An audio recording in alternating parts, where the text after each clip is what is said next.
Hey everybody, so in this week's video, I'm going to teach you how to learn some common polite phrases in Chinese using a memory palace. The tool that I'm using for all this is memorypalace.com, which is a free tool for creating and sharing memory palaces online. So I'll actually include a link to this palace in the description below so that you can access it and you can make any changes you want to it. If you want to change this room, you can do it. If you don't want it to be a temple, for instance, and you want to use the entrance to your school, you could do that. If you want to change any of these images, you can change those as well. If you want to change the colors, if you want to add more vocabulary, you can do that. If this room is too busy for you, if there's too much stuff here, and you want to split it up into more than one room, you can feel free to do that as well. So really, it's a great tool for building and sharing memory palaces online. Okay guys, so jumping right into this palace. If you saw last week's video, you may know that sometimes we organize information in palaces differently. Last week's palace was about Chinese numbers, so I actually used a hack from Memory Sciences about how to organize information in a room using the different corners and the centers of the different walls in the room. So that's a really great trick for numbers, but for organizing vocabulary about politeness, it really doesn't work as well. So for this palace, I took a slightly different approach.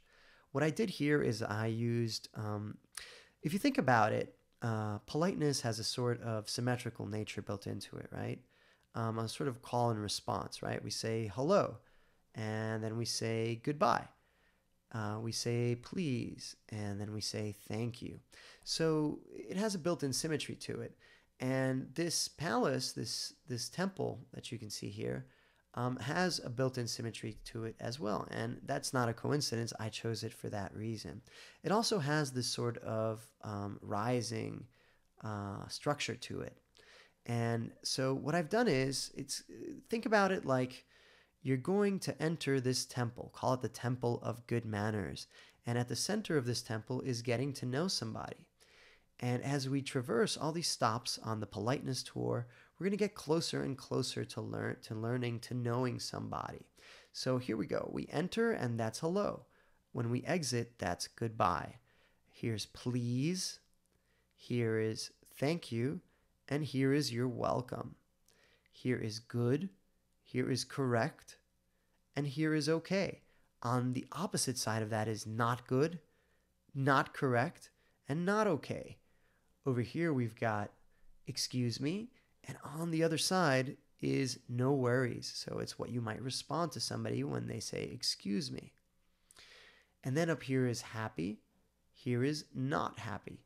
And then like I said already, this is to know, so the verb to know someone. So you could say, I'm happy to know you. You could combine these as well. And then up top is not, right? So this is what kind of divides, this is the middle of the palace, right? This is what divides the part of the positive sayings to the negative sayings. So this is happy, not happy. And similarly down here, these are the positive ones, and these are the negative ones. So not good, not correct, and not okay. So that's really it. So now let me just walk you through it really quickly.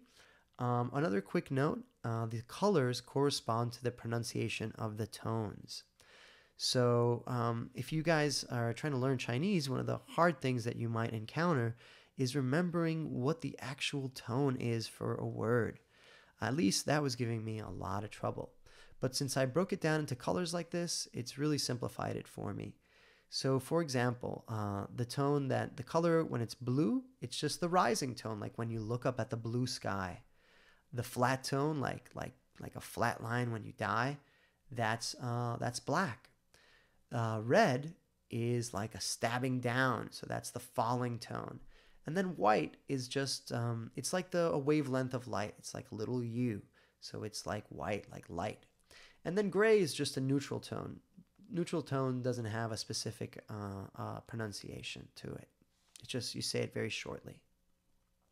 So that's it. Now let me just walk you through these reference.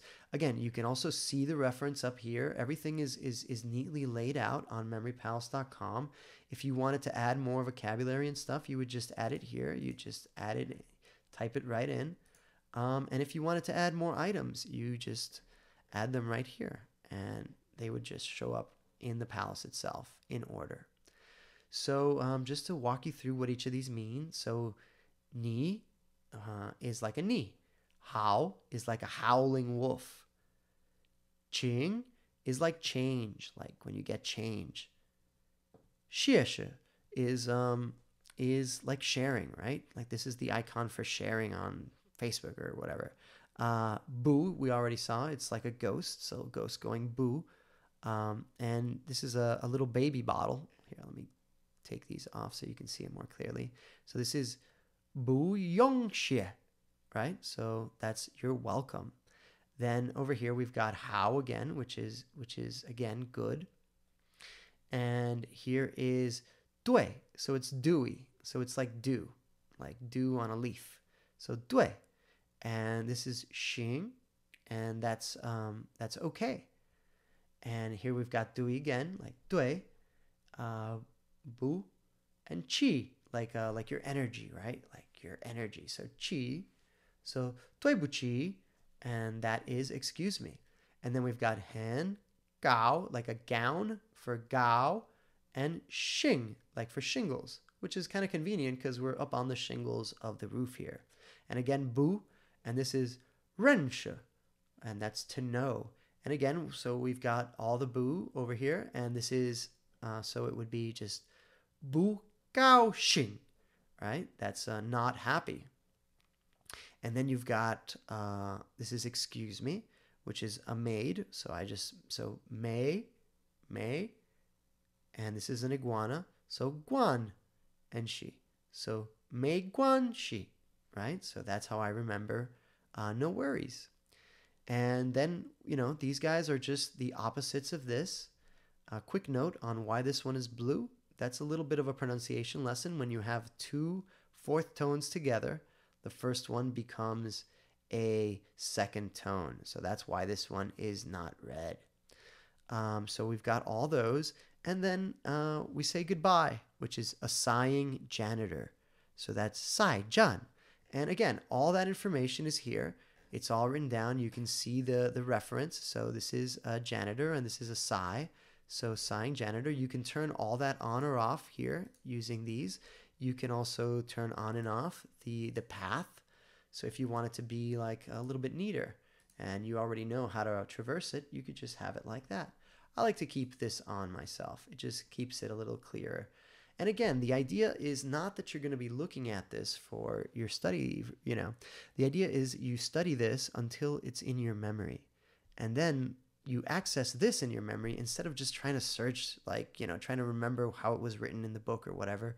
You actually can go to this place and you've separated the vocabulary for politeness into this actual place. And it's really cool.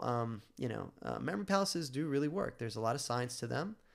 And I'm not going to go into that right now in this video, but if you want to read up on it, there's plenty of information on memorypalace.com. So another cool thing that you can do is if, for example, you want to change one of these. Let's say, for example, ni, right? Maybe you're a Monty Python fan and, you're into the nights that go ni. So, you just click right there on the image and here you could type in night and boom. You're going to have all these different nights that you can choose from to help you remember the nights that go ni, if the ni itself isn't the best one for you, right? So you can do that for all of these. And that's it. I hope that this is useful for you. Again, I'll include a link in the description below. So please, if you think that this is useful for you and if you want me to keep doing these videos, please subscribe or let me know in the comments. And also let me know if you want me to do something else besides Chinese. Memory palaces are good for pretty much everything. So thanks a lot, and I hope you have a really memorable day.